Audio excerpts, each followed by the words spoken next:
Dawn rises slowly over a narrow field in northern France. It is October 25th, 1415. The air is cold, damp, and heavy with the smell of wet earth. Rain from the night before has turned the freshly ploughed ground into thick, clinging mud. Every step pulls at boots. Every movement feels heavier than it should. Across the field, the French army gathers. Thousands of knights and men-at-arms stand packed tightly together, armour gleaming dully beneath grey skies. Helmets are lowered. Visors snap shut. Horses snort and stamp, already restless in the muck. Banners bearing ancient noble names flutter weakly in the breeze, symbols of lineage, honour, and generations of chivalric tradition. This is how wars are meant to be decided. The French are confident. They are overwhelming in number. They are fighting on home soil. Before them stands a smaller, exhausted English force, hungry, sick, and trapped between woods with no easy escape. This will be a slaughter, or so it seems. At the opposite end of the field, King Henry V stands among his men. He is young, hardened by campaign, and acutely aware of how close this army is to annihilation. His soldiers are not polished knights. They are footmen and archers, farmers, tradesmen, labourers, mud-spattered and worn down by weeks of marching and disease. But they are ready. In front of the English line, sharpened wooden stakes are driven into the ground at an angle. Behind them stand rows of longbowmen, 6 feet tall bows held loosely in calloused hands. Quivers hang heavy at their sides, packed with arrows fletched in white and grey. These men have trained since childhood. Drawing a longbow is not instinct. It is learned pain. It requires years of conditioning, warped spines, thickened bones, and muscle shaped by repetition. Each archer can lose 10 arrows a minute, some more. They wait. Across the mud, French commanders give the order. Trumpets sound. The first ranks begin to move. Knights urge their horses forward, expecting speed, momentum, impact, the shock that has broken enemies for centuries. But the ground betrays them immediately. Hooves sink, horses struggle, the charge slows before it truly begins. Then Henry gives the signal. The archers step forward as one, bows rise, strings draw back to the ear, and the sky darkens. Thousands of arrows lift into the air in high, arcing volleys. They fall not in a single crash, but in waves, hissing, whispering, screaming as they descend. The first arrows strike shields and armour with sharp cracks. Others punch into horses, into exposed joints, into visors. Men fall before they ever reach striking distance. Horses rear and scream, throwing riders into the mud. Knights struggle to rise under the crushing weight of their armour, only to be struck again. The field becomes a killing ground, measured not in heroism, but in yards gained and yards denied. The French advance continues, driven by honour and expectation, but order is already unravelling. Those behind press forward, unaware that the front ranks are collapsing. Bodies pile up, armour locks together. Men suffocate beneath their own allies. The arrows do not stop. English archers fire, step back, fire again. Some drop bows and rush forward with mallets, knives and hatchets, finishing men trapped in the mud. This is not the clean clash of chivalric legend. It is brutal, close and merciless. King Henry fights on foot, surrounded, shouting encouragement, striking where he must. His crown is dented by a blow that nearly kills him. Still, he stands. By mid-morning, the unthinkable has happened. The French army, pride of Europe, flower of its nobility, has been broken by men they once considered inferior. Not by trickery, not by chance, but by preparation, terrain, and a weapon that rewrote the rules of war. Agincourt is not just a battle. It is the moment when courage alone proved insufficient, and when the age of the armoured knight began to die beneath a rain of arrows. To understand why Agincourt ended in catastrophe for France, you have to understand what the French knights believed about war, and why those beliefs had ruled Europe for centuries. Medieval warfare was built on hierarchy. At the top stood the knight, armoured, mounted, noble by birth, trained from youth to fight. Warfare was not just violence, it was an expression of social order. Knights fought knights. Honour was earned through visible courage, personal combat, and proximity to danger. Victory came from shock and dominance, delivered at close range. Heavy cavalry was the decisive arm of war. A charging knight, armoured head to toe and mounted on a powerful war horse, was the medieval equivalent of unstoppable force. Infantry existed largely to support this elite class. Archers and crossbowmen were useful, but secondary. They softened enemies, disrupted formations, and protected flanks. They did not decide battles. France embodied this system. Its nobility was vast, wealthy, and deeply invested in chivalric tradition. Generations of success reinforced the belief that courage, armor, and lineage would always prevail. When knights charged, enemies broke. When enemies broke, knights won glory. England was different. It did not have the same depth of noble cavalry. Instead, it leaned heavily on its common population. English kings, short on manpower and money, had long relied on archers, men drawn from villages and towns, not castles. This reliance was not accidental. As early as the 13th century, English law encouraged archery practice. Boys were expected to train from a young age. Sundays and holidays were spent shooting at butts, building strength and accuracy over years. The longbow demanded it. A longbow was not a simple weapon. Made typically from yew, it stood as tall as the man who wielded it. Drawing it required enormous strength, often over 100 pounds of draw weight. Archaeological evidence shows longbowmen developed enlarged bones in their arms and shoulders, permanent physical adaptations caused by lifelong training. But the reward was devastating firepower. A skilled archer could loose 8 to 10 arrows per minute, far faster than a crossbow. At range, arrows fell in plunging arcs, striking downward into gaps in armor. At closer distances, they could penetrate mail, visors, and joints, or cripple horses with terrifying efficiency. Still, the longbow had limits. Archers were vulnerable in close combat. They wore little armor. If cavalry reached them intact, the result could be massacre. For centuries, this vulnerability kept archers in a supporting role. What changed was how the English used them. During the 100 Years' War, England refined a system that placed archers at the heart of its armies. They were deployed in large numbers, protected by terrain and simple field defences, stakes driven into the ground, ditches, and natural choke points. The English did not expect archers to flee. They expected them to stand, shoot, and kill. This approach had already produced shocking results. At Crécy in 1346, French knights charged repeatedly into longbow fire and were destroyed. At Poitiers in 1356, English forces again shattered French armies using archers and defensive positioning. And yet, the lesson was never fully accepted. French commanders often blamed weather, poor coordination, or bad luck, anything but the core assumption that knightly dominance itself was vulnerable. Chivalric culture resisted the idea that commoners with bows could decide wars. By 1415, those attitudes remained firmly in place. King Henry IV understood them well. When he invaded France, he did not expect to win through maneuver or negotiation. His army was small. His supply lines were fragile. After the brutal siege of Harfleur, disease ravaged his ranks. He needed to reach Calais and escape. The French chose to stop him. They believed they could force battle on their terms. They believed numbers and nobility would prevail. They believed courage would overwhelm preparation. Agincourt was the collision of those beliefs with reality. It was not just a battle between two armies. It was a battle between two ways of war, one rooted in tradition, the other in adaptation, and only one of them belonged to the future. The road to Agincourt was not a straight march toward destiny. It was a grinding campaign shaped by disease, exhaustion, political calculation, and a series of choices that slowly narrowed the options for both sides, until battle became unavoidable. In August 1415, King Henry V landed in northern France with a clear objective: assert his claim to the French crown and demonstrate English strength. He did not arrive with overwhelming force. His army numbered perhaps 12,000 men at most, many of them archers.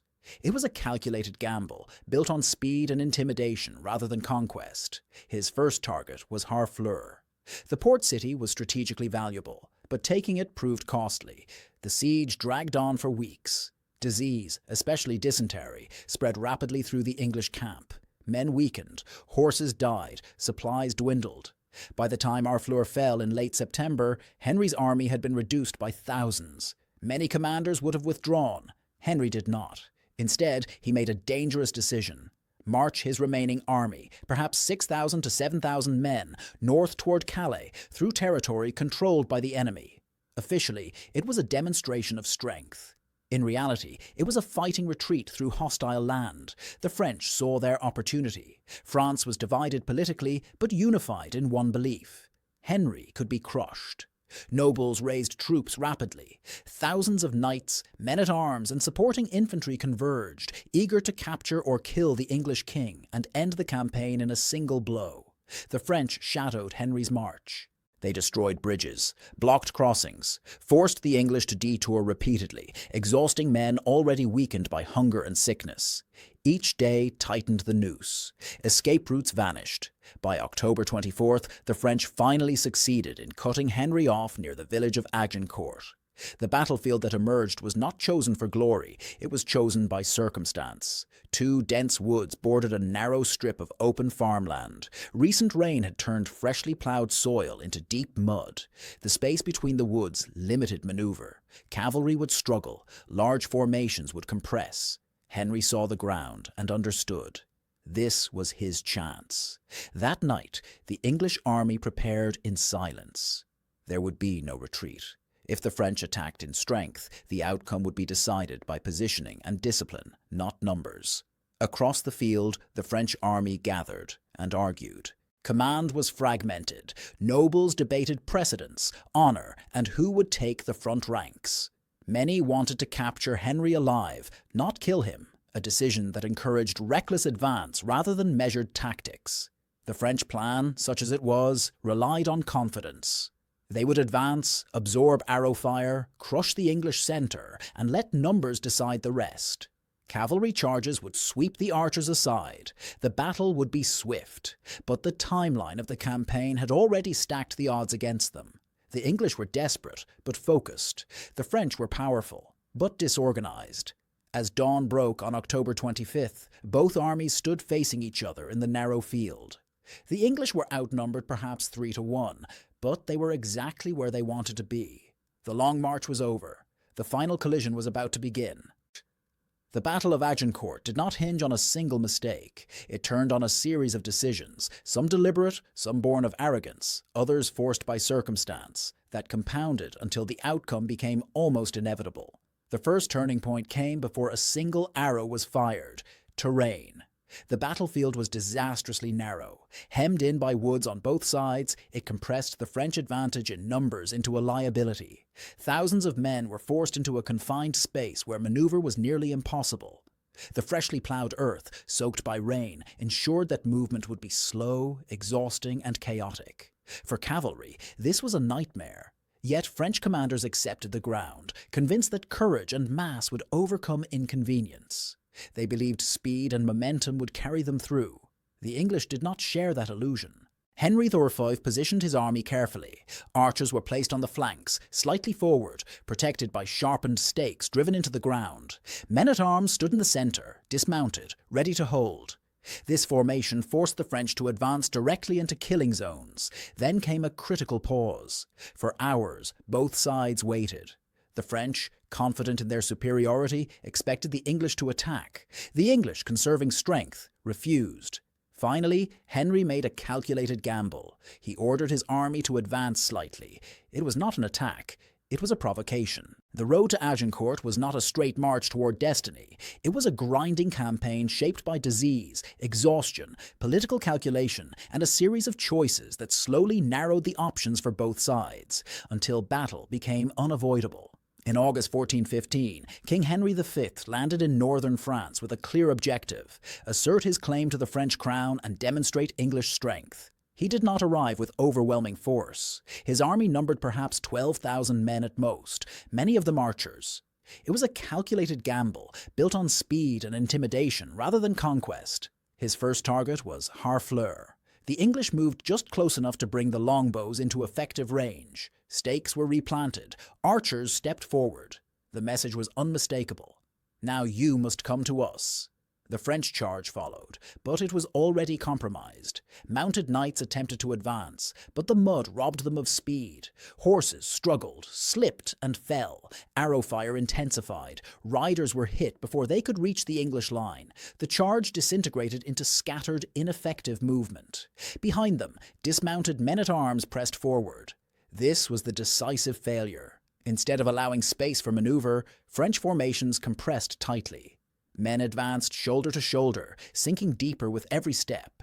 Armor that protected them from swords became a burden in the mud. Breathing grew difficult. Balance vanished. Then the arrows began to take their toll.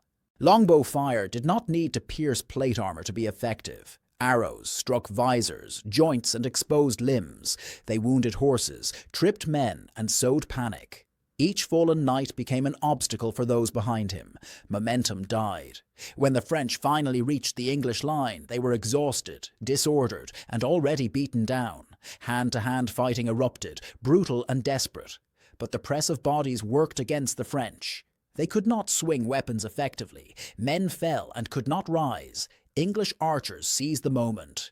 Dropping bows, they rushed forward with knives, mallets, and axes, tools designed to kill armoured men at close range. They struck from the sides and rear, attacking where armour was weakest. This was not knightly combat. It was slaughter. The second French line surged forward and collapsed into the same chaos. With no room to retreat and no way to advance, men were crushed, suffocated, or cut down where they stood. At this point, the battle's outcome was clear. But one more decision sealed the legacy of Agincourt. As fighting continued, Henry received reports of a potential attack on the English rear. Fearing a renewed assault and lacking prisoners to guard thousands of captives, he ordered most French prisoners executed. It was a brutal order and deeply controversial, but it reflected the desperation of the moment. The English were still vastly outnumbered. Control was fragile. When the battle finally ended, the scale of the disaster stunned Europe. Thousands of French nobles lay dead, including dukes, counts, and leaders of entire regions. English losses were minimal by comparison. Agincourt had not been decided by bravery. It had been decided by terrain, discipline, and the refusal to fight the war the way tradition demanded. The turning points were not sudden. They were cumulative, and once the first arrows fell, there was no path back. Agincourt is often remembered as a single, overwhelming moment. The arrows, the mud, the collapse. But inside that chaos were thousands of individual battles, each shaped by fear, exhaustion, and split-second decisions that determined who lived and who died. On the English side, the heart of the army was its archers. They stood exposed, lightly armoured, carrying weapons that demanded constant effort. Drawing a longbow repeatedly was physically punishing. Muscles burned, fingers blistered, shoulders screamed with strain. But training took over. Draw, loose, step, draw again. The sound was relentless. Not a single thunderclap, but a continuous storm. Wood creaking, strings snapping forward, arrows hissing overhead. The sky above the French advance seemed alive with motion. For the archers, this was not glorious combat. It was work. They aimed not for banners or ideals, but for mass. Horses first. Movement. Anything that slowed the advance. A fallen horse could cripple a charge more effectively than killing a man, and horses fell everywhere. French knights had trained for mounted shock combat their entire lives. Their war horses were valuable, carefully bred, and central to their identity as warriors. At Agincourt, those animals became liabilities. Wounded horses panicked, crashed into others, and threw riders into the mud where armour became a trap. The road to Agincourt was not a straight march toward destiny. It was a grinding campaign shaped by disease, exhaustion, political calculation, and a series of choices that slowly narrowed the options for both sides, until battle became unavoidable. In August 1415, King Henry V landed in northern France with a clear objective: assert his claim to the French crown and demonstrate English strength. He did not arrive with overwhelming force. His army numbered perhaps 12,000 men at most, many of them archers. It was a calculated gamble, built on speed and intimidation rather than conquest. His first target was Harfleur. Once down, survival was uncertain. A fully armoured knight could weigh over 60 pounds with gear. In thick mud, standing back up under fire was nearly impossible. Men struggled, slipped, and were trampled by those behind them. Behind the front ranks, more men pressed forward. They could not see what was happening ahead, only that the advance had slowed. Honour demanded they continue.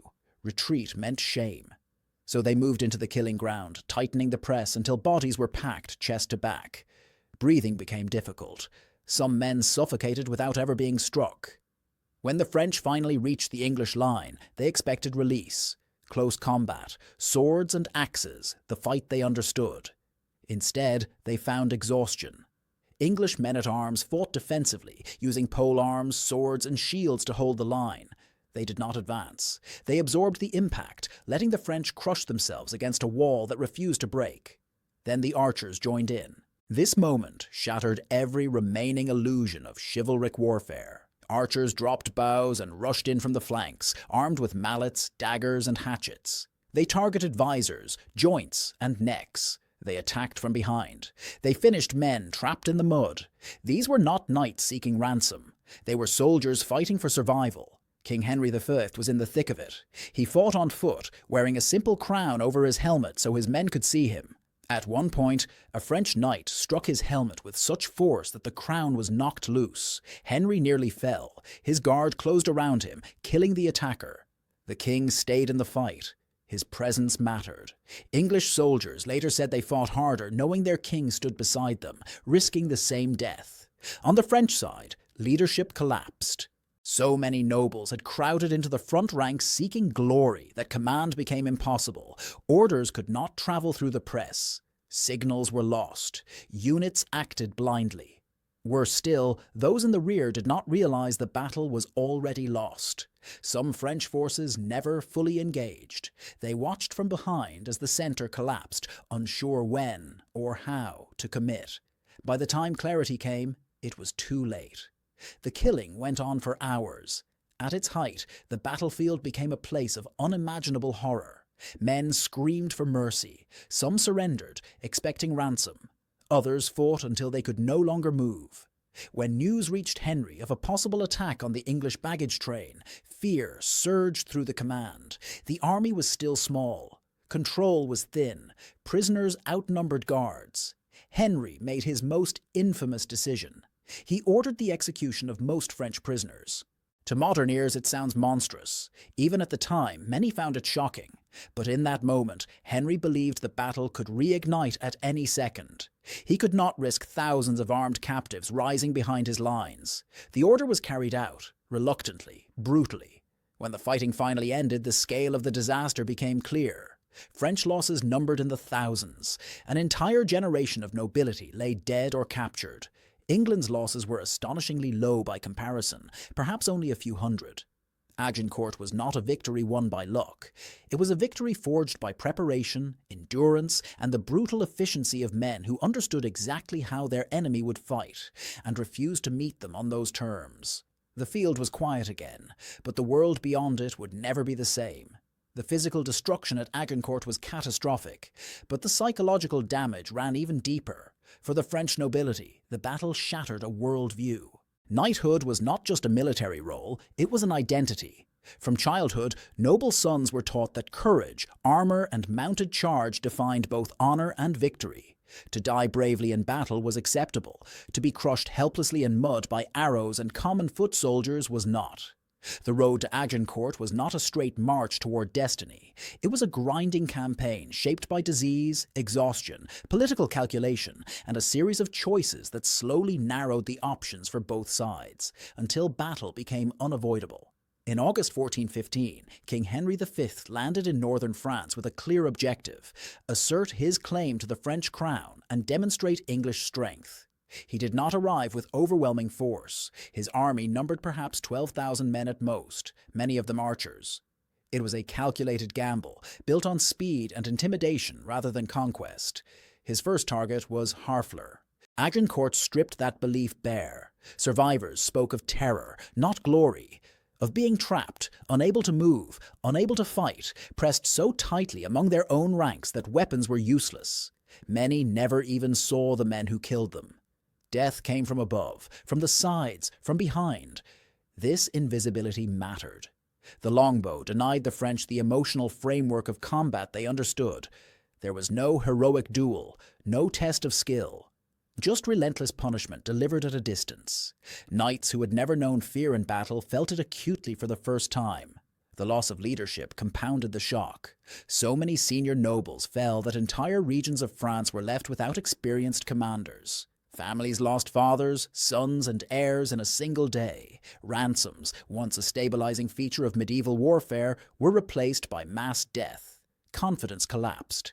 In the months that followed, French forces became cautious, even hesitant. Commanders argued more. Coordination suffered. The memory of Agincourt lingered like a warning. Massed cavalry charges were no longer guarantees of success. On the English side, the psychological effect was the inverse. Agincourt validated everything Henry V had risked. His men had marched hungry, sick, and outnumbered through enemy territory. Many expected death. Instead, they survived and triumphed decisively. The result forged fierce loyalty to the king and unshakable belief in English methods of war. For the archers, the battle was transformative. They had not merely supported victory, they had created it. Men of low birth had broken the flower of French nobility. That reality unsettled traditional hierarchies and quietly elevated the status of common soldiers. Fear shifted sides. French armies now approached English forces with caution. The longbow's reputation spread far beyond Agincourt.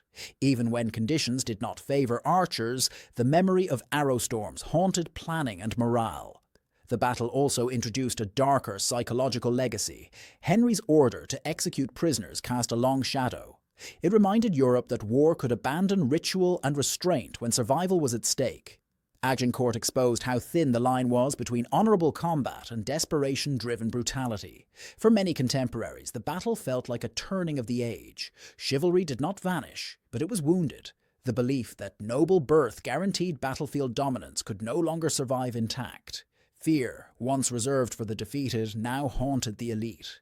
Agincourt taught a brutal lesson. Courage without adaptation was not enough. And once that truth entered the collective memory of Europe, warfare could never fully return to what it had been before. Agincourt was not just a battlefield triumph. It was a strategic shockwave that rippled across Europe for decades. Militarily, the battle confirmed a truth that many had resisted since Crécy and Poitiers.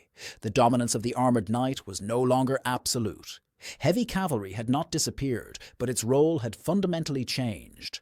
Shock alone could not decide wars in the face of disciplined infantry, effective missile troops, and intelligent use of terrain. The longbow did not win Agincourt by itself. What it did was control space. English archers dictated when and how the French could move. They forced the enemy to advance under fire, slowed that advance, and broke cohesion before close combat even began. By the time swords crossed, the outcome was already decided. This principle, disrupt before contact, would shape warfare long after the longbow faded. Strategically, Agincourt gave England leverage far beyond the battlefield. The scale of French losses was catastrophic. Dukes, counts, and senior commanders died in numbers rarely seen in a single medieval battle. France's political leadership was gutted. Rival factions weakened further. Internal instability deepened at precisely the moment unity was most needed. Henry V exploited this ruthlessly. Agincourt did not end the 100 Years' War, but it reopened it on English terms. In the years that followed, Henry launched renewed campaigns with confidence and legitimacy. His victory culminated in the Treaty of Troyes in 1420, which recognized him as heir to the French throne. That outcome would have been unthinkable without Agincourt. For other European powers, the lesson was clear. Armies could no longer rely solely on elite cavalry and noble leadership. Infantry mattered. Training mattered. Terrain mattered. And commanders who ignored these realities did so at their peril. This realization accelerated changes already underway. More states invested in professional foot soldiers. Missile troops gained prominence. Combined arms tactics, mixing infantry, ranged weapons, and defensive positioning became increasingly central to battlefield planning. Agincourt also altered the social meaning of war. When common archers defeated noble knights, it challenged the idea that warfare was the exclusive domain of the aristocracy. Military effectiveness began to matter more than birth. This shift would grow steadily over the next centuries, reshaping armies and societies alike. In strategic terms, Agincourt was a warning. Power belonged not to those who clung to tradition, but to those who adapted first. The French would eventually recover. England's moment of dominance would not last forever, but the old assumptions had been broken permanently. After Agincourt, no commander could ignore the lesson written in mud and blood. That preparation, discipline and innovation could humble even the proudest elite. When the survivors left the field of Agincourt, they carried more than wounds and grief. They carried a memory that would define medieval warfare for generations. For France, the aftermath was devastating. The loss of so many nobles created a leadership vacuum that could not be filled quickly. Entire families were extinguished in a single morning. Political instability deepened as factions struggled to assert control without experienced commanders. The psychological weight of Agincourt hung over every subsequent campaign. Recovery would take years. For England, the victory became legend almost immediately. Henry V returned home a hero, celebrated as a warrior king chosen by Providence. Agincourt entered English national memory as proof that unity, discipline and faith could overcome impossible odds. The longbowman, once a supporting figure, became a central symbol of English military identity. But legend blurred reality. The longbow did not end knightly warfare overnight. Armor improved, tactics adapted. Firearms would eventually eclipse bows entirely. Yet Agincourt marked a clear transition point, a moment when the old order failed catastrophically in front of the world. Its legacy endured because it revealed something universal. Wars are not won by courage alone. They are won by understanding how war is actually fought, not how tradition says it should be. Agincourt remains powerful because it speaks to that truth. The image of armored knights struggling helplessly in mud beneath falling arrows is more than history. It is a warning. Adapt or be destroyed.